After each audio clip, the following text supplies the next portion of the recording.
আলহামদুলিল্লাহ আলহামদুলিল্লাহ রবিল আলমিন ওসালাত ওয়াসালাম আলা রসুলিল করিম। মোহতারাম পরিচালক, আজকের এই অত্যন্ত গুরুত্বপূর্ণ আহ, ওয়েবিনারের সম্মানিত সভাপতি, বিশ্বের বিভিন্ন প্রান্ত থেকে যুক্ত হয়েছেন অত্যন্ত বিদগ্ধ পণ্ডিত স্কলারবৃন্দ, যারা লাইভে দেখছেন শুনছেন, যারা আগামীতে রেকর্ডেড ভার্সন দেখবেন শুনবেন, আপনাদের সকলকে সালাম, আসসালামু আলাইকুম রহমতুল্লাহি ওয়া বারাকাতুহু। আমাকে বলা হয়েছে ভারতে মুসলমানদের মানবাধিকার বিপর্যয় মুসলিম বিশ্বের করণীয়, এই বিষয়ে মূল বক্তব্য প্রবন্ধ উপস্থাপনের জন্য, কিনোট উপস্থাপনের জন্য আমি আমার 15 মিনিট সময়ের ভিতরে সংক্ষিপ্ত আকারে এটা উপস্থাপন করার চেষ্টা করবো ইনশাআল্লাহ। যেহেতু বিষয়টা অত্যন্ত জটিল এবং দীর্ঘ ইতিহাসের ক্রমধারায় ঘটছে, এটা অনেক বিশদ আলোচ্য বিষয়। চরম বর্ণবাদ এবং শ্রেণী বৈষম্যের শিকার হয়ে বিশ্বের অন্যতম গুরুত্বপূর্ণ জনপদ ভারত হাজার বছর ধরে নিষ্পেষিত জর্জরিত হয়েছে শ্রেণী বৈষম্যের কারণে। আর মুসলমানরা একসময় এ দেশে এলে এই জনপদের মানুষের ভাগ্য বদলে যায় সামাজিক অর্থনৈতিক বৈষম্য, রাজনৈতিক নিষ্পেষণের জাতাকলে পিষ্ট কোটি মানুষের জীবন, তারা মুক্তির আনন্দে নেচে ওঠে। আগত মুসলমান আর ভারতবাসীর এক বিরাট অংশ মিলে মিশে একাকার হয়ে যায়, ভারতকে গড়ে তোলে বিশ্বের এক বিস্ময় হিসেবে। সেই ভারতে নজর পড়ে পারসিক, মঙ্গল, পর্তুগিজ, ইংরেজ, এরকম বিভিন্ন জাতিসত্তার। তাদের ভেতরে চলে দখলের প্রতিযোগিতা। কয়েক শতাব্দী ধরে সেই প্রতিযোগিতার ধারাবাহিকতায় একসময় ইংরেজরা দেশটা দখল করে এবং দুহাত বাড়িয়ে তাদেরকে এই দখলদারিত্বে স্বাগত জানায়। এক বিস্ময়ের ব্যাপার হলো, এদেশেরই একটা গোষ্ঠী। কারা তারা?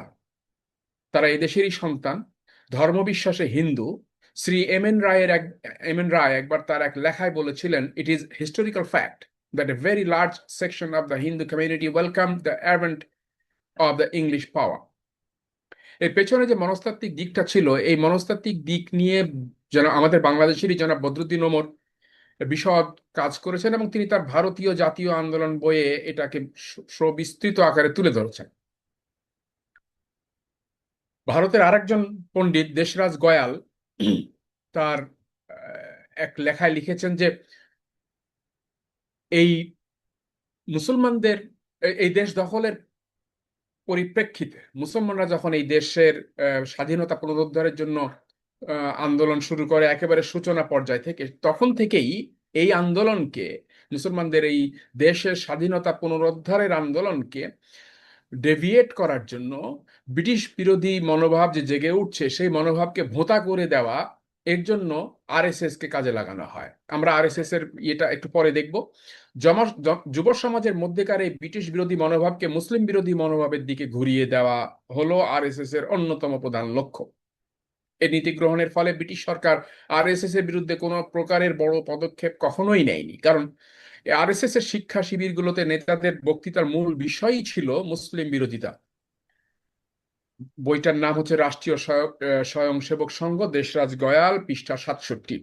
এই যে মুসলিম বিরোধিতা, নিজের নাক কেটে পরের যাত্রা ভঙ্গ, শ্রী বিনয় ঘোষও কলকাতা শহরের ইতিবৃত্ত বইয়ে দেখিয়েছেন যে Charnock, Hedges, Clive, Hasting, Cornwallis তাদের উত্তরসূরিদের প্রায় 2 শতাব্দী কাল ধরে যে শাসনামলে যে আর্থসামাজিক পরিবর্তন তথা মুসলমানদের যে চরম আর্থিক সামাজিক অধঃপতন ঘটানো হয়, তার অনিবার্য ফল ফলেছে রাজনৈতিক ও দীর্ঘমেয়াদে বুদ্ধিবৃত্তিক ক্ষেত্রেও। মুসলমানদের সামাজিক অগ্রগতি ও পরবর্তী প্রজন্মের বিকাশের পথ প্রথমে সংকুচিত হয়, এরপরে তা এক প্রকার উদ্যয়ী হয়ে পড়ে। এই যে দখলদার ইংরেজ বিদেশি ভিন ধর্মের লুটেরা হওয়া সত্ত্বেও ভারতীয় হিন্দুদের সমর্থন ও সহযোগিতা পেয়েছে লুটতরাজ শাসন শোষণে, কিন্তু নিজ দেশের মাটি বাতাসে জন্ম নিয়ে বেড়ে ওঠা ভারতীয়দের একাংশ কেবলমাত্র ধর্মবিশ্বাসে ভিন্ন হবার কারণেই বর্জনযোগ্য, হত্যাযোগ্য, চরম শত্রুতে পরিণত হয়েছে। এর পেছনে কারণ, একমাত্র কারণ হচ্ছে হিন্দু ধর্ম বিশ্বাসের উগ্র রূপ হিন্দুত্ববাদ। হিন্দুত্ববাদের উত্থান, হিন্দু ধর্ম এবং হিন্দুত্ববাদ এক নয়। ভারতে প্রায় 82% মানুষ হিন্দু ধর্মের অনুসারী, তারা সবাই হিন্দুত্ববাদের সমর্থক নন। জনগোষ্ঠীর ক্ষুদ্র একটি অংশই মাত্র হিন্দুত্ববাদের সমর্থক। হিন্দু ধর্ম এক অরাজনৈতিক জীবনধারা, এর কোনো সংগঠন, কাঠামো, প্রাতিষ্ঠানিক গঠনতন্ত্র বা রাজনৈতিক অবদানও নেই। অপরদিকে হিন্দুত্ববাদ ধর্মীয় ও রাজনৈতিক বিশ্বাসের এক জটিল মিশ্রণে সৃষ্ট একটি রাজনৈতিক, সাংস্কৃতিক, ধর্মভিত্তিক জাতীয়তাবাদী মতবাদ। এটা ধর্মও নয়, জীবনধারাও নয়, বরং আগ্রাসী উগ্র রাজনৈতিক দর্শন, যার মধ্যে জিঙ্গোইজম বা উগ্র দেশপ্রেম, উৎকট জাতীয়তাবাদ, ধর্মীয় সত্তা জটিলভাবে মিশেছে। হিন্দুত্ব শব্দটি প্রথম আমদানি করেন চন্দ্রনাথ বসু। 1875 সালে এর ভিত্তিতে তৈরি হয় আর্য সমাজ। 1880 সালে সেখানে গরুকে টেনে নিয়ে এসে গরুক্ষিণী সভা। 1882 সালে লাহোরে তৈরি হয় হিন্দু মহাসভা। 1915 সালে হিন্দু মহাসভার সাথে একীভূত হয় পাঞ্জাবের হিন্দু সভা এবং এই আদর্শ উগ্র হিন্দুত্ব মতবাদ। এই মতবাদের প্রবক্তা তাত্ত্বিক গুরু বিনায়ক দামোদর সাভারকার। 1923 সালে তিনি তার এই তত্ত্ব প্রকাশ করে বলেন, "The basis of national unity in India is the Hindu religion. Hindu nationality embraces all the Hindus of India irrespective of their locality or languages." Nabagopal মিত্রের লেখায় উনি এটা কোট করেছেন। ঐতিহাসিক রমেশচন্দ্র মজুমদার বলেন, গোপাল মিত্র হিন্দু মহাসভা জিন্নার দ্বিজাতি তত্ত্বের 50 বছর আগেই এই ভাবনাটির আমদানি করেছিলেন সাভারকার। সাভারকারের একটি বক্তব্য হলো, ভারতবর্ষের মুসলমানরা সামগ্রিকভাবে তাদের নিকট প্রতিবেশী হিন্দুদের থেকে ভারতবর্ষের বাইরের সঙ্গে নিজেদের স্বার্থকে অভিন্ন করে দেখে। 29 ডিসেম্বর 1939 সালে বোম্বে ক্রনিকালে এটা প্রকাশ হয়েছিল তার এই বক্তব্য। আর একটা বক্তব্য হচ্ছে, ওদের পবিত্র ভূমি সুদূর আরব দেশ অথবা প্যালেস্টাইন। ওদের পুরাণ শাস্ত্র, সাধু সন্তরা, ভাবনায়কেরা কেউই আমাদের পবিত্র দেশে জন্মগ্রহণ করেনি, তাই ওদের সব নামধামের মধ্যে বিদেশি উৎসের পরিষ্কার ছাপ রয়েছে। সাভারকার এবং তার সহযোগীরা বিশ্বাস করতেন যে ইসলাম একটা বহিরাগত ধর্ম, ভারতের সাথে যার কোনো সম্পৃক্ততা নেই এবং থাকতেও পারে না, কারণ এই ধর্মমতের সাথে সংশ্লিষ্ট সকল প্রধান প্রতিষ্ঠানগুলো ভারতবর্ষের বাইরে ভিন দেশে রয়েছে। এর পাশাপাশি তারা এটা বিশ্বাস করতেন যে ভারতীয় মুসলিম সমাজ এখানে তথা ভারতের বুকে নিজেদের আদর্শ নির্ভর একটা পৃথক জাতিসত্তা তৈরিতেই বেশি আগ্রহী। ভারতের প্রতি তাদের আনুগত্য নেই এবং ভারতকে তাদের স্বদেশ ভূমি বলে মনেও করে না। তার মতে হিন্দু জাতির প্রতিনিধি তারাই যারা এই দেশকে শুধু পিতৃভূমি বা মাতৃভূমি বা জন্মভূমি বলেই স্বীকার করে না, পাশাপাশি এই দেশকে তারা পুণ্যভূমি বা পবিত্র ভূমি বলেও স্বীকার করে। অর্থাৎ ভারতবর্ষ শুধু হিন্দু ধর্মাবলম্বীদের দেশ। অন্য বসবাসকারীরা বহিরাগত, যারাই এই দেশে সম্মানের সাথে বসবাস করতে চাইবেন তাদের অবশ্যই ভারতবর্ষকে হিন্দু পুণ্যভূমি বা হিন্দুত্বের শ্রেষ্ঠতা স্বীকার করেই বাঁচতে হবে। এখান থেকেই জন্ম নেয় আরো সংকীর্ণ ধর্মভিত্তিক ঘৃণা, বিদ্বেষ ও জাতিগত হিংসা। এই বক্তব্যটা হচ্ছে সুপ্রিয় বন্দ্যোপাধ্যায়ের। বস্তুত এই রাজনৈতিক দর্শনের উদ্গাতা হলো ডক্টর হেডগেওয়ার। 1925 সালে বিজয়া দশমীর দিনে গুটিকতক হিন্দু স্কুল ছাত্র নিয়ে প্রতিষ্ঠা করেন রাষ্ট্রীয় স্বয়ংসেবক সংঘ। কিছুদিনের মধ্যেই বেনারস ইউনিভার্সিটির হিন্দু বিশ্ববিদ্যালয়ের জীববিজ্ঞানের অধ্যাপক মাধব সদাশিব গোলওয়ালকার এর সঙ্গে যুক্ত হন। এই সঙ্গের সঙ্গে তারই পরামর্শে ডক্টর শ্যামপ্রসাদ মুখার্জি ভারতীয় জনসংঘ নামে একটি রাজনৈতিক দল গঠন করেন। অটল বিহারী বাজপেয়ী ছিলেন এই রাজনৈতিক দলেরই কর্মী, পরবর্তীতে যিনি ভারতের প্রধানমন্ত্রীর আসন অলঙ্কিত করেছেন। এখান থেকে ক্রমশ বিস্তার লাভ করতে থাকে গৈরিক মনুস্মৃতি নির্ভর মৌলবাদী রাজনীতি। এর মূল মন্ত্র হলো, হিন্দুদের জন্য হিন্দুস্তান, তাদের সদম্ভ ঘোষণা, হিন্দু জাতির সংস্কৃতি এদেশের সংস্কৃতি। এ সময় ফ্যাসিস্ট হিটলারের জাতীয় নির্মূলের কর্মসূচি উৎফুল্ল উজ্জীবিত। গোলওয়ালকার লেখেন, জার্মানি গোটা বিশ্বকে স্তম্ভিত করেছে। আমি এই জার্মানির হিটলারের এই দেখে তার সময় সংক্ষিপ্ত কারণে আমি এটাকে স্কিপ করে যাচ্ছি।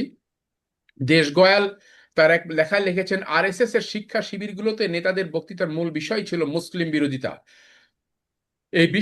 এই ধর্মবিশ্বাস ও রাজনৈতিক মানসিকতার কারণে 47 দেশভাগের সময় মুসলমানরা যখন নিজেদের জন্মভূমি বাড়িঘর ছেড়ে দিয়ে চলে যাচ্ছিলেন, সেই সময় উগ্রপন্থী হিন্দুরা জীবন নিয়ে পলায়ন পর মুসলমানদের উপরে বর্বরতা চালায়। স্বাধীনতার আগে 1946 সালে 16 আগস্ট থেকে শুরু হয় কলকাতা কিলিং এই নামে পরিচিত ভয়াবহ দাঙ্গা, মুসলিম নিধন।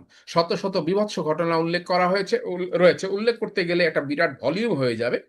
তো being the other, the Muslim in India Syed Naqvi সবিস্তারে লিখেছেন রাজা হরি সিং কিভাবে হরি সিং এর ডোগরা বাহিনী জম্মুতে আনুমানিক 27,000 মুসলিম মহিলাকে অপহরণ ও ধর্ষণ করে, গ্রামের পর গ্রাম জ্বালিয়ে দেয় এবং জম্মুর 113টা গ্রামকে জনমানবহীন করে দেয়। এরা বাড়িঘর ছেড়ে পাকিস্তান দখলকৃত সীমান্তের দিকে রওনা হয়েছিলেন। তাদেরকে অনেককেই ধরে নিয়ে এসে হত্যা করা হয়। গণহত্যা চলাকালে কারফিউ জারি করা হয়, যদিও সেই কারফিউটা ছিল মূলত মুসলমানদের মুভমেন্টকে রেস্ট্রিক্ট করার জন্য, সো দ্যাট তাদেরকে ধরে ধরে মারা যায়। এই বইটা the killing field of Jammu, how Muslims become a minority in the region by Saeed Naqvi. Azad কাশ্মীরের সাবেক বিচারক মোহাম্মদ ইউসুফ সার্রাফ তার কাশ্মীরিজ ফাইট ফর ফ্রিডম বইতে আতাম মোহাম্মদ নামে এক ব্যক্তির ঘটনা উল্লেখ করেছেন, যে তার মেয়েদেরকে যখন ধরে অপমান করা হচ্ছিল, ধর্ষণ করা হচ্ছিল, হত্যা করা হচ্ছিল, তখন এই আতাম মোহাম্মদ নামে এক ভদ্রলোক কাঠমিস্ত্রি নিজের 3 মেয়েকে হিন্দুদের হাতে ধর্ষিতা বা নির্যাতিতা হবার আশঙ্কায় তিনি নিজেই বাবা হয়ে 3 মেয়েকে মানে গলা টিপে হত্যা করে ফেলেন। এরপরে এই এই একটা ঘটনা অনেক বর্বরতা এবং ওই সময় যে মানুষের মনে, মুসলমানদের মনে যে ভয়ের যে একটা কালচার জন্ম দিয়েছিল, ভীতিকর পরিবেশ জন্ম দিয়েছিল, তাকে ইঙ্গিত করে। ইউসুফ সার্রাফ লিখেন, জম্মু কাঠুয়া উধমপুর রিয়াসি এলাকায় 2 লাখ মুসলমানকে হত্যা করা হয়, 25,000 বেশি মুসলিম নারীকে অপহরণ করা হয়, তাদেরকে হিন্দু ধর্ম গ্রহণ করতে চাপ দেওয়া হয়, অস্বীকৃতি জানালে তাদের হত্যা করা হয়, মুসলিম নারীদের কারাগারে বন্দী রাখা হতো, কোথাও কোথাও আত্মীয়দের গোশত রান্না করে সামনে দিয়ে বলা হতো, প্রিয় মানুষের গোশত ভাত দিয়ে খাও। কাশ্মীরে গণহত্যা পেছনের লোমহর্ষক আখ্যান, হামিদ মির, ইসলাম টাইমস, 9 নভেম্বর 2018। এ হচ্ছে তার সোর্স। ঐতিহাসিক জ্ঞানেন্দ্র পান্ডে রিমেম্বারিং পার্টিশন গ্রন্থেও লিখেছেন এই একই ঘটনা। তো তার বক্তব্য হচ্ছে আরো বিভৎস, যে এই যে জোর করে নিয়ে যাওয়া হলো যেসব মুসলমান নারীদেরকে অপহরণ করা হয়েছে, তারা জীবনেও তাদের আত্মীয় স্বজনদের সাক্ষাৎ পাননি। এমনও ঘটেছে অনেক নারীকে ধর্ষণ করার পরে তাদের গায়ে ধর্ষণকারীর নাম ইনগ্রেভ করে উল্কিয়ে এঁকে লিখে দেওয়া হয়েছে, নাম, তারিখ এবং ঘটনাস্থল, সো দ্যাট সারা জনম এটা তার শরীরের অস্তিত্বের সঙ্গে একটা কলঙ্ক হয়ে মিশে থাকে, এবং তাদের অনেকের স্তন, হাত কেটে ফেলা হয়েছে। ভারতের মাটিতে এ পর্যন্ত দাঙ্গায় প্রাণ হারিয়েছে 5 লক্ষ মানুষ। এটা খুব কনজারভেটিভ একটা হিসাব। 1,20,00,000 লোক শরণার্থী হয়েছে। উগ্র হিন্দুত্ববাদী ভারতীয় শাসক শ্রেণীর দর্শন, এর মূল কথা হলো ভারতবর্ষ শুধু হিন্দু ধর্মাবলম্বী দেশ, বাকি সব বসবাসকারীরা বহিরাগত। যারা এই দেশে সম্মানের সাথে বসবাস করতে চাইবেন তাদের অবশ্যই ভারতবর্ষকে হিন্দু পুণ্যভূমি, হিন্দুদের শ্রেষ্ঠ বলে স্বীকার করেই বাঁচতে হবে। এই যে দর্শন, এই উগ্রতা, এই ধরনের মুসলিম বিদ্বেষী উগ্রতাই হলো উগ্র হিন্দুত্ববাদ বিজেপি, বর্তমান যে শাসক গোষ্ঠী ক্ষমতায় আছে তাদের রাজনৈতিক দর্শন। সেই উগ্র রাজনীতির ক্রমবিকাশ ঘটেছে এই দলটির হাতে, এবং আজ তারাই ভারতীয় জনতা পার্টি বা বিজেপি নামে ভারত শাসন করছে।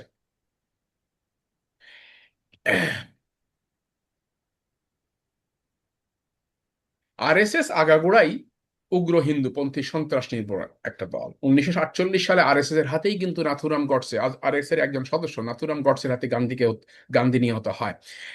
এরা এতটাই সন্ত্রাসী যে হিন্দু হয়েও নিজেদের, যাকে বলা হচ্ছে ভারতীয় জাতির পিতা গান্ধী, তাকে হত্যা করা হয়, স্বাধীনতার স্থপতি। এবং এর ফলে এদের উপরে 1948 সালেও যেমন সরকারি রেস্ট্রিকশন, বিধিনিষেধ নেমে আসে, এবং এরপরে বেআইনি ঘোষণা করা হয়। এরপরে আরো 2বার বেআইনি ঘোষণা করা হয় 1976-78 সালে, এবং দ্বিতীয়বার বাবরি মসজিদকে শহীদ করে ফেলার পরে তৃতীয়বার 1992 সালে। তো হিন্দুত্ববাদ আর আধুনিক ভারত বঙ্কিম সাহিত্য এবং রবীন্দ্র সাহিত্য বটে, এটা কিন্তু উভয় সাহিত্যকে আমি ইনক্লুড করেছি, কারণ উভয় সাহিত্যের মূল নির্যাস হলো হিন্দুত্ববাদের শ্রেষ্ঠত্ব। উগ্র হিন্দুত্ববাদ নির্ভর জাতীয়তাবাদের রূপ নির্মাণে সচেষ্ট হয়েছিল ডক্টর হেডগেওয়ার এবং গোয়ালকারের ঘাড়ে বালগঙ্গাধর তিলক এবং সাভারকারদের যে জাতিবিদ্বেষমূলক উগ্র সন্ত্রাসী দর্শন ভর করেছিল, সেটাই এইসব বঙ্কিমের মতো সাহিত্যিকরা ভারতব্যাপী হিন্দু মানুষে ছড়িয়েছেন। এ ব্যাপারে দেশরাজ গয়াল লেখেন, যুবকরা দলে দলে আরএসএস এ যোগ দিয়েছিল। এই যোগদানের সাধারণ সংগ্রামী আবহাওয়া নিয়েও তারা এই গর্ববোধ করত। স্বেচ্ছাসেবকদের আরএসএস এর পক্ষ থেকে বলা হয়েছিল যে আমাদের অপেক্ষা করতে হবে, সুযোগ একদিন আসবে, অবশ্যই আসবে, আমাদের উচিত সেই সময়ের জন্য শক্তি সঞ্চয় করে রাখা। তো আজ তাদের সামনে বহু প্রতীক্ষিত সেই সুযোগ ও সময় এসে দাঁড়িয়েছে। তাদের সেই সংগঠনটি ভারতের রাষ্ট্র ক্ষমতা অধিষ্ঠিত, তাদের আদর্শকে ধারণ করেই সেই দলের কর্মী নেতা নরেন্দ্র মোদী বর্তমান ভারতীয় প্রধানমন্ত্রী, রাজনীতি, প্রশাসন সহ অসংখ্য প্রতিটি মানে স্তরেই তাদের নেতাকর্মীদের পুনর্বাসন করা হয়েছে। বিগত দিনগুলোতে ভারতের প্রতি ইঞ্চি জমিতে প্রতিটি ঘরে ঘৃণার চাষ করা হয়েছে এবং মাঠে তস্করের ভূমিকা ছিল সংঘ পরিবারের সদস্য বজরং দল, ভারতের সবচেয়ে বড় টেরোরিস্ট অর্গানাইজেশন। মোদির ভারত উগ্রবাদের চারণভূমি। গুজরাটের কসাইখ্যাত প্রধানমন্ত্রী খোদ নরেন্দ্র মোদী বর্তমানে ভারতের সরকারের চালকের আসনে। তার যুগকে ভারতের হিন্দুত্ববাদের নব উত্থানই বলা যেতে পারে, কারণ নেতৃত্ব সরকার গঠনের পরে মন্ত্রী বিজেপি নেতাদের বেপরোয়া আচরণ, উদ্ধত্তপূর্ণ লাগামহীন বার্তা, মুসলমানদের অধিকার হরণ করা হচ্ছে যথেচ্ছভাবে। অবশ্য তারাই প্রথম নন। 1946-47 সালে সর্দার বল্লভভাই প্যাটেলও এই খুব পটু ছিলেন। তিনি ওই সময় ভারতের মুসলমানদের উদ্দেশ্যে বলেছিলেন, তোমরা ভারতীয় নাও, বিদেশি, ভারত ছেড়ে তোমাদের নিজ দেশে আদি দেশে চলে যাও, আরবে ফিরে যাও, প্রয়োজনে জাহাজের তৃতীয় শ্রেণীর ভাড়া আমি বহন করব। সেই থেকে মুসলমানদের বিদেশি তকমা দিয়ে ইসলাম বিদেশি প্রচারণা ও হিন্দু মৌলবাদী সংঘ পরিবার, বিশ্ব হিন্দু পরিষদ, আরএসএস, শিবসেনা, এরা নানামুখী অপতৎপরতা, আধিপত্য বিস্তারের লাগাম ছাড়া আচরণে ঝুঁকির মুখে পড়েছে মুসলমানদের বসবাস। মুসলিম খেদাও, গরু জবেও নিষিদ্ধ, প্রতিবেশী দেশে গরু দেওয়া বন্ধ, বিভিন্ন ধর্মের নাগরিকরা হিন্দু ধর্ম গ্রহণ করলেই নানান সুবিধা দেওয়ার ঘোষণা সর্বত্রই সৃষ্টি করেছে অস্থিরতা। বিগত লোকসভা নির্বাচনের সময় বিহারের বিজেপি প্রার্থী গিরিরাজ সিং এক জনসভায় মুসলমান ভোটারদের উদ্দেশ্যে বলেছিলেন, মোদীকে যারা ভোট দেবে না তারা আগামী দিনে তাদের স্থান ভারতে নয়, পাকিস্তান বা বাংলাদেশে হবে। বিশ্ব হিন্দু পরিষদের সভাপতি প্রবীণ তগাড়িয়া হিন্দু মৌলবাদী বজরং দলের কর্মী সভায় বলেছিলেন, ভারতের বিভিন্ন রাজ্যে হিন্দু প্রধান এলাকায় মুসলিমদের ঘর বাড়ি কিনতে দেওয়া হবে না। হিন্দু প্রধান পাড়ায় মুসলিমদের বাড়ি খালি করে যেতে হবে, না হলে বজরং দলের কর্মীরা মুসলিমদের বাড়ি দখল করে বজরং দলের স্টিকার লাগাবে। আরএসএস এর যুগ্ম সম্পাদক দত্তত্রেয়া হোসাবেলি বলেন, মুসলমানদের সন্তান নেওয়ার উপরে বিধিনিষেধ দিয়ে হিন্দুদের বেশি বেশি করে সন্তান নেওয়া উচিত। এটার একটা কারণ অবশ্য আছে। 2011 সালের একটা সেন্স আছে, দেখা যাচ্ছে যে জনসংখ্যা বৃদ্ধির হার হিন্দুদের মধ্যে যেখানে 16.76 শতকরা 16.16%, সেখানে মুসলমানদের ভিতরে 24 সন্তান মানে জনসংখ্যা বৃদ্ধির হার 24.60%। মহারাষ্ট্রের মুখ্যমন্ত্রী বিজেপি নেতা দেবেন্দ্র গঙ্গাধর বলেছেন, যে ব্যক্তি ভারত মাতা কি জয় স্লোগান দেবে না, ভারতে থাকার অধিকার তার নেই। এই ধরনের বিশেষ স্টাইলে জবাব দেওয়ার ধারাবাহিকতা ইসলাম মুসলিমদের বিদ্বেষী বক্তব্য বেড়েছে 62 ভাগ। 2009 এবং 2019 সালের এই 10 বছরের ব্যবধানে 90% ইসলাম বিদ্বেষী ঘটনা ঘটেছে। 2014 সালে বিজেপি ক্ষমতা আসীন হবার পরে তা বেড়েছে 500 গুণ। গরু মাংস, গরু বিক্রি, মাংস রাখা, বিক্রয় বা খাওয়া সন্দেহে 2015-18 মেয়াদে 44 জন মুসলমানকে পিটিয়ে হত্যা, 2080 জনকে আহত করা হয়েছে। 2015 সালে মোহাম্মদ আখলাক এবং 2017 সালে পেহলু খানকে পিটিয়ে মারা ঘটনা সারা বিশ্বকে কাঁপিয়েছে। উত্তরপ্রদেশের মুখ্যমন্ত্রী কট্টর হিন্দুত্ববাদী যোগী আদিত্যনাথ মুসলমানদের সহ্যই করতে পারেন না। 2015 সালে 4 নভেম্বর বলেছিলেন, একজন হিন্দু নারী ধর্মান্তরিত হয়ে মুসলিম হলে আমরা 100 মুসলিম নারীকে ধর্মান্তরিত হতে বাধ্য করব। যদি অনুমতি পাই তাহলে প্রদেশের প্রতিটি মসজিদে গৌরী গণেশের মূর্তি স্থাপন করে দেব, পুরো পৃথিবীতে গেরুয়া ঝান্ডা উঠবে। 2015 সালে বারাণসীর একটি অনুষ্ঠানে আদিত্যনাথ বলেন, যারা সূর্য নমস্কার করে না তাদের ভারত ছেড়ে চলে যাওয়া উচিত।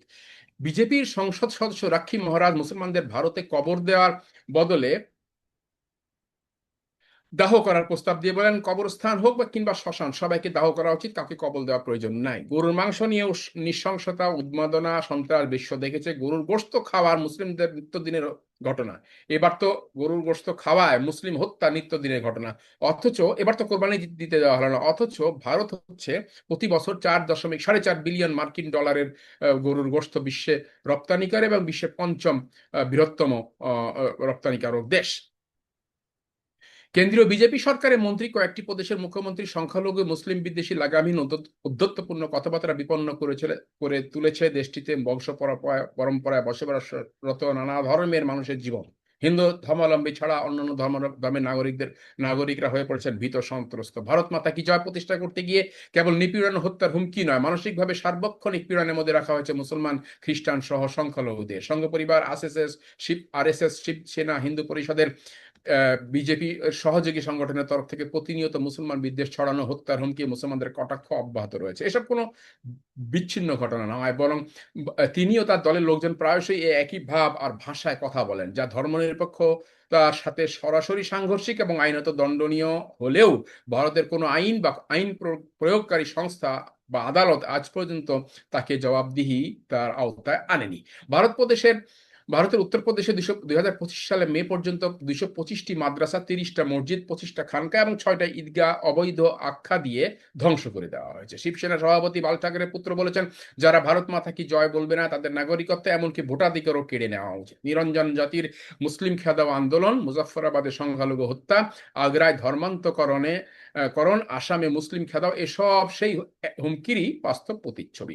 তো এর ফলে যেটা হয়েছে, ভারত সরকার এক এক করে নানা ধরনের বিল, আইন পাশ করেছে। ধর্মান্তকরণ বিরোধী বিল, এই অ্যান্টি কনভার্সন লটা পাশ হওয়ার পরে 2020 সালে বিলটা পাশ হয়। এরপরে প্রথম বছরেই যতগুলো মামলা হয়েছে তার ভিতরে 17টা মামলা, তার ভিতরে 14টা ফ্যামিলিকে, স্বামী স্ত্রীকে, হিন্দু নারীকে তার মুসলিম স্বামীর কাছ থেকে বিচ্ছিন্ন করে ফেলা মাধ্যমে তাদের সংসার তছনছ করে দেওয়া হয়েছে। সংবিধানের অনুচ্ছেদ 370 বাতিল করে কাশ্মীর, জম্মু এবং কাশ্মীরে যে আলাদা মর্যাদা ছিল 1947 সালে ভারত স্বাধীনতার যে সময় যে ফান্ডামেন্টাল যে রাইটস দেওয়া হয়েছিল, এগ্রিমেন্ট করা হয়েছিল, সেটাকে বাতিল করা হয়েছে।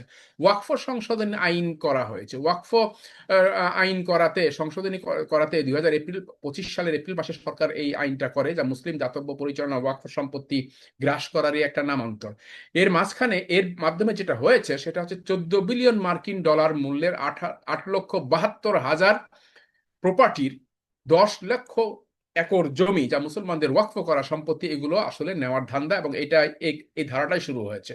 ধর্মান্তর বিরোধী আইন, এটা 2021 সালে এই আইনটা করা হয়েছে, এবং এই আইনের ফলে এই আইনকে কেউ যদি কনভার্ট হয়, তার নিজস্ব ধর্ম বেছে নেয়, সে যে ধর্মই হোক না কেন, যদিও বলা হয় সেটা, কিন্তু আসলে মূলত হচ্ছে ইসলাম ধর্ম গ্রহণের পথে বাধার সৃষ্টি করার জন্য এই কাজটা করা হয়েছে, এবং এখানে তাদেরকে শাস্তিযোগ্য অপরাধ হিসেবে দিয়ে জেল দেওয়া হচ্ছে।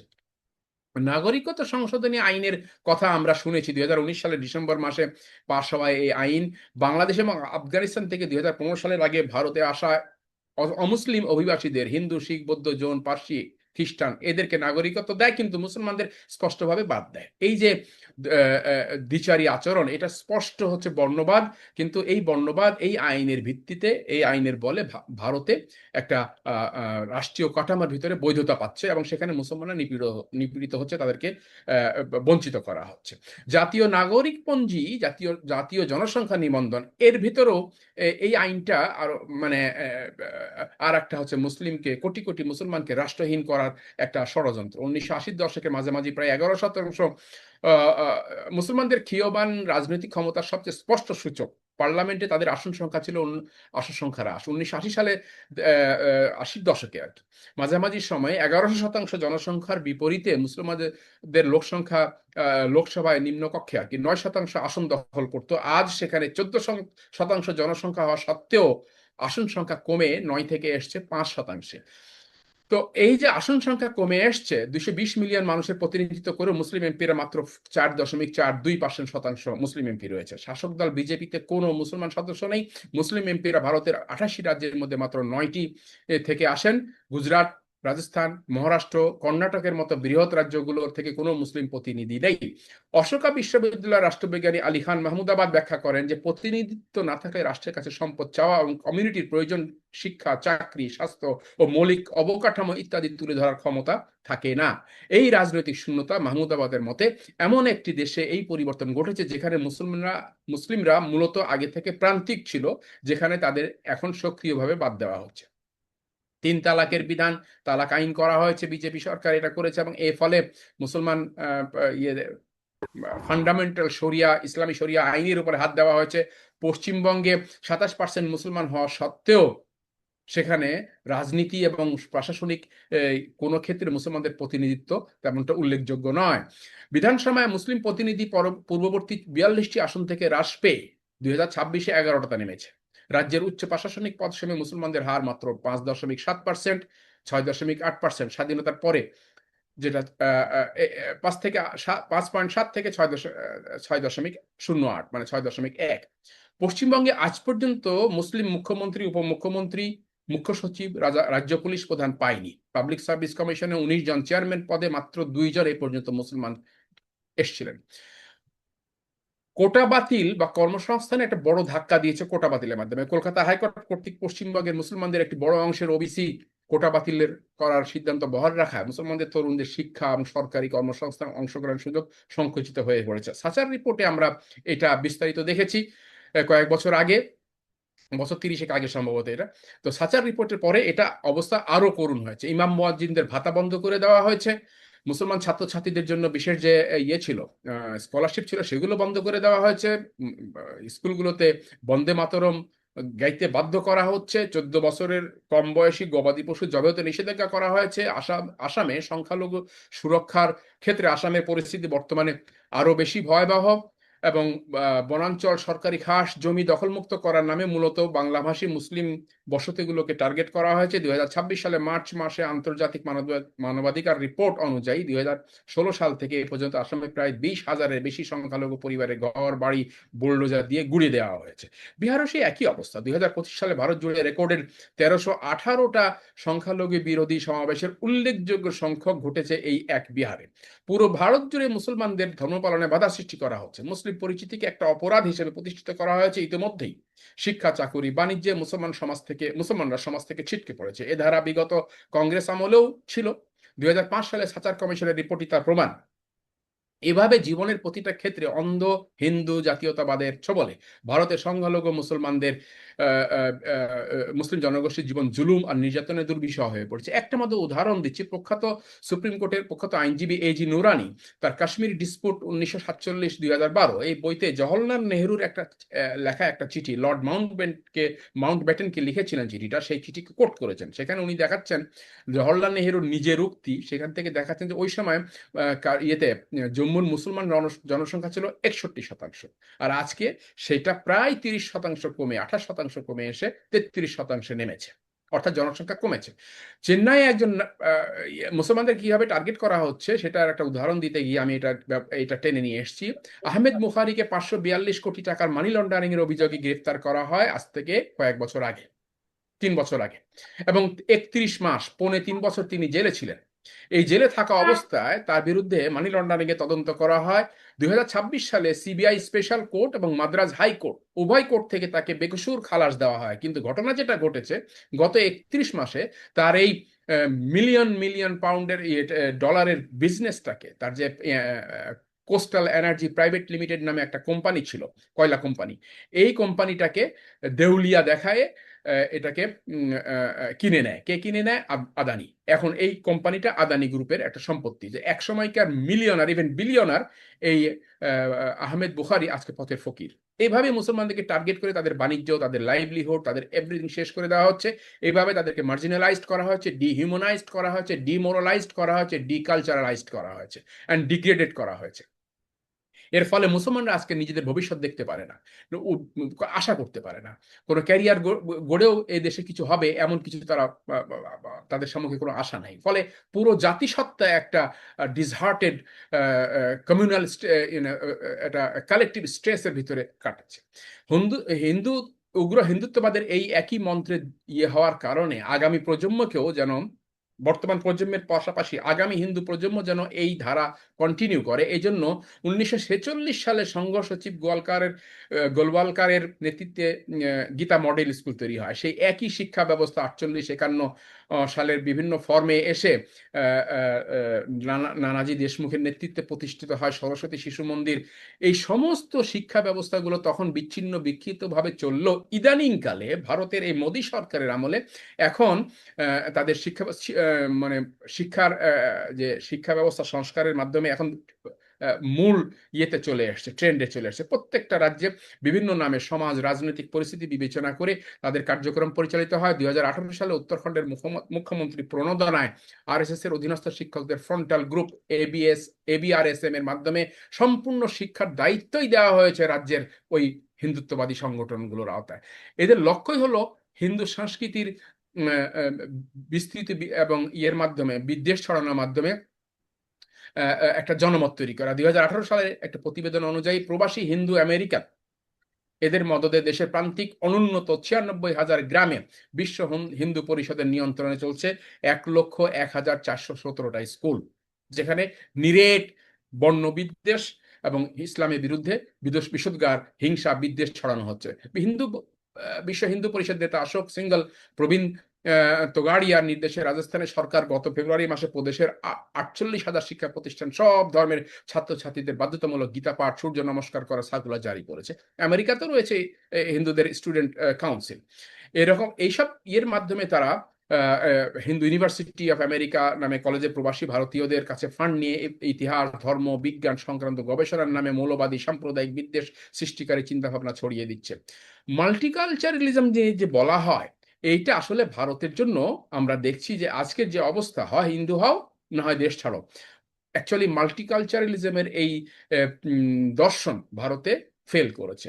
সেখানে অথচ ভারতের মুসলমানরা দেশকে ভালোবাসে। 95% মুসলমান তারা গর্বিত। একটা সার্ভে রিপোর্ট বলছে, পিউ রিসার্চের একটা সার্ভে বলছে 95%-এর 2021 সালের সার্ভে, এটা 95% ভারতীয় মুসলমান ভারতীয় হতে পেরে গর্বিত, এবং ভারতীয় সংস্কৃতির প্রতি প্রবলভাবে অনুরক্ত 85%। এর পরেও এদেরকে বিদেশি তকমা দিয়ে বাইরে পাঠিয়ে দেওয়া হচ্ছে। 54% হিন্দু কোন মুসলমানকে তাদের প্রতিবেশী হিসাবে মেনে নেবে না, এটা সার্ভের একটা ইয়ে।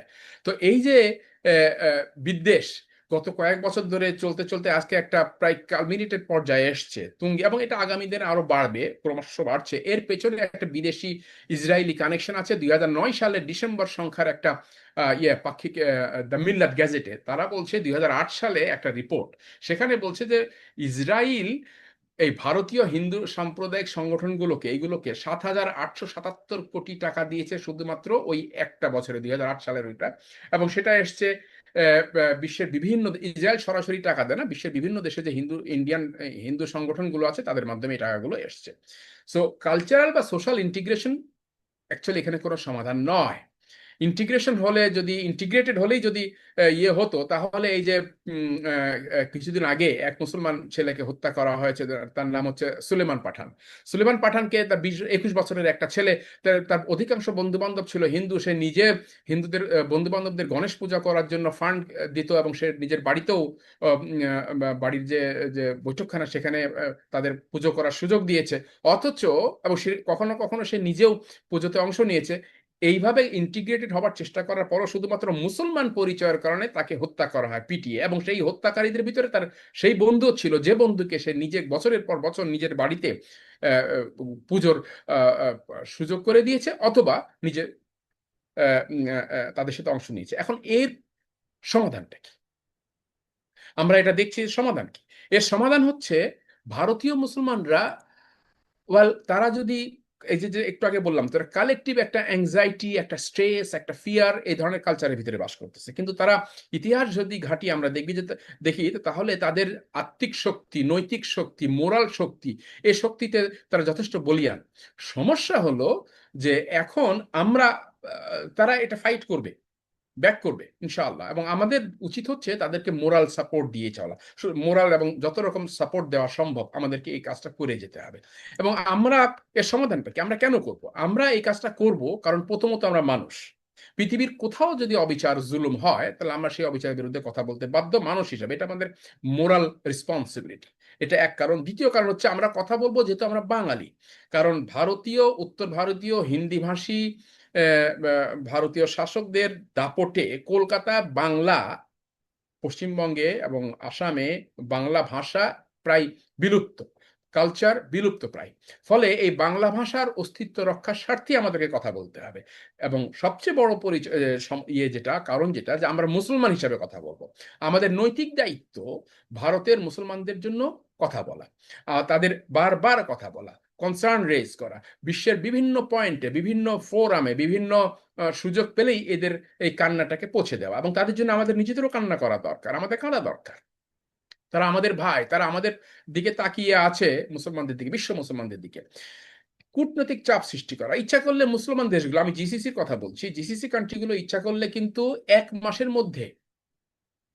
মধ্যে সমস্যার সমাধান করে ফেলতে পারে, যদি তারা ইকোনমিক ইম্বার্গো দেয়। ভারত বেঁচেই আছে মিডিল ইস্টের সাথে ব্যবসা করে, সেখান থেকে তাদের ফান্ড আসে, সেখান থেকে তারা সারা বছর প্রতি বছরে প্রায় কয়েকশো বিলিয়ন ফান্ড সেখান থেকে নিয়ে আসে, এবং প্রায় কয়েক কোটি ইন্ডিয়ান নন রেসিডেন্ট ইন্ডিয়ান সেখানে ইয়ে জব করছে। তো জিসিসি কান্ট্রিগুলো যদি এমবার্গো, ইকোনমিক এমবার্গো দিতে পারে, প্রিকন্ডিশনস দিতে পারে বিজনেস ট্রানজাকশনের ক্ষেত্রে, হিউম্যান রাইটস এর মুসলমানদের রাইটস, হিউম্যান রাইটস এগুলো ইনশোর করার জন্য, তাহলে কিন্তু ভারত অনেকটা লাইনে আসে। সোশ্যাল মিডিয়া চাপ সৃষ্টি করা দরকার। আর US commission and international religious freedom এগুলোতে ছাড়াও ইউএসসিআইআরএফ এইসব ইন্টারন্যাশনাল ফোরামগুলোতে আমরা এগুলো বারবার তুলে ধরতে পারি। জনমত সৃষ্টি না করলে কোনো ইন্টারন্যাশনাল অর্গানাইজেশন যত বড়ই শক্তিশালী হোক না কেন, তারা কোনো কার্যকর কোনো ব্যবস্থা নেবে না। এর সবচেয়ে বড় যে প্রমাণ সেটা হচ্ছে যে পূর্ব তিমুর এবং দক্ষিণ সুদানে আমরা যদি খেয়াল করে দেখি যে ওখানে যতগুলো ঘটনা ঘটেছিল মুসলমান এবং খ্রিস্টানদের ভিতরে, যে রায়টস যেগুলো ঘটেছিল সোশ্যাল কারণে হোক বা যে কোনো কারণে হোক, সেগুলোকে ফুলিয়ে ফাঁপিয়ে দেখানো হয়েছে, সারা ওয়ার্ল্ড দেখিয়েছে। এবং এর ফলে যে ইন্টারন্যাশনাল আউটক্রাই তৈরি হয়েছিল, এবং এবং তার কারণে শেষ পর্যন্ত করেছে কি জাতিসংঘ এবং সারা বিশ্ব চাপ দিয়ে প্রেশার ক্রিয়েট করে দুটো জনপদকে স্বাধীন করে দিয়েছে। একই কাজ কিন্তু ভারতে করা সম্ভব যদি আমরা সারা বিশ্ব, সারা ওয়ার্ল্ড, নট অনলি মুসলমান, সারা বিশ্বের বিবেকবান মানুষ যদি ভারতকে চাপ সৃষ্টি করে এবং ভারত যদি সেই চাপ মেনে নিতে না চায়, ইন দ্যাট কেস জাতিসংঘ তার নৈতিক দায়িত্বে যে পদ্ধতি এবং যে পলিসি অ্যাপ্লাই করে পূর্ব তিমোরকে স্বাধীন করেছে, যে পদ্ধতি এবং যে পলিসি অ্যাপ্লাই করে দক্ষিণ সুদানকে স্বাধীন করেছে, সেই একই পদ্ধতি এবং পলিসি অ্যাপ্লাই করে ভারতের মুসলিম সংখ্যাগরিষ্ঠ পার্টিকুলারলি কিছু অঞ্চল যেগুলো আছে পশ্চিমবঙ্গ এবং সেভেন সিস্টার্স, এগুলোকে সংখ্যাগরিষ্ঠ অঞ্চলকে স্বাধীন করে দিতে পারে। এই কাজটা করা যেতে পারে। এবং এইটা ইন্টারন্যাশনাল অর্গানাইজেশনের জাতিসংঘের মাধ্যমে না এলে এই কাজটা হবে না। এবং it's not a very easy, I understand that, but still we need to keep on talking. আর একটা আমরা ব্যক্তিগত পর্যায়ে যে কাজটা করতে পারি, ভারতীয় পণ্য বয়কট করা, ভারতীয় সাহিত্য বয়কট করা, ভারতীয় সঙ্গীত, সিনেমা এগুলোর মাধ্যমে কালচারাল হেজিমনি সৃষ্টি করার মাধ্যমে যে আমাদের বিরাট জনপদকে নিষ্ক্রিয় করে রেখেছে, মুসলিম জনগোষ্ঠীকে নিষ্ক্রিয় করে রেখেছে। এরা ভারতের বিরুদ্ধে কথা বলতেই ভয় পায়, সাংবাদিকেরা ভারতের বিরুদ্ধে লিখতে ভয় পায়, খবর পরিবেশন করতে ভয় পায়। এক ধরনের ভয়ের কালচার তৈরি, এটাকে ভেঙে ফেলা দরকার। সবচেয়ে বড় জিনিস হচ্ছে যে ব্যক্তিগত পর্যায় থেকে যদি ভারতীয় পণ্য, পৃথিবীর সবচেয়ে বড় দুর্বলতা কোন জায়গায়, এই পুঁজিবাদী সমাজ ব্যবস্থা, তাদের যদি পুঁজিতে টান পড়ে তাহলে তারা যে কোনো বিষয় কম্প্রোমাইজ করতে পারে। ভারতীয় সমাজ হচ্ছে গত 50 বছরে পুঁজিবাদী সমাজ হিসেবে আত্মপ্রকাশ করেছে। তাদের ব্যবসা এবং বিজনেসে যদি টান পড়ে, তাদের জিডিপিতে যদি টান ফেলতে পারি, আমরা নাড়া দিতে পারি, তাহলে এটা আলটিমেটলি তারা রিকনসিডার করতে বাধ্য হবে, জাতিসংঘকে উদ্যোগ নিতে হবে। আর আমরা আমাদের অঙ্গন থেকে ব্যক্তিগত পর্যায়ে যদি আমাদের এই বয়কট এবং কনসার্ন রেজ করার কাজ শুরু করি, তাহলে আশা করি যে ইনশাআল্লাহ এটা কাজ দেবে, আশা করি। আমি এতটুকুই বলছি। জাযাকুমুল্লাহ খায়ের। আমি সময় বেশি নিয়ে ফেলেছি, আমি সরি, খেয়াল করিনি, শো 8টা বেজে গেছে।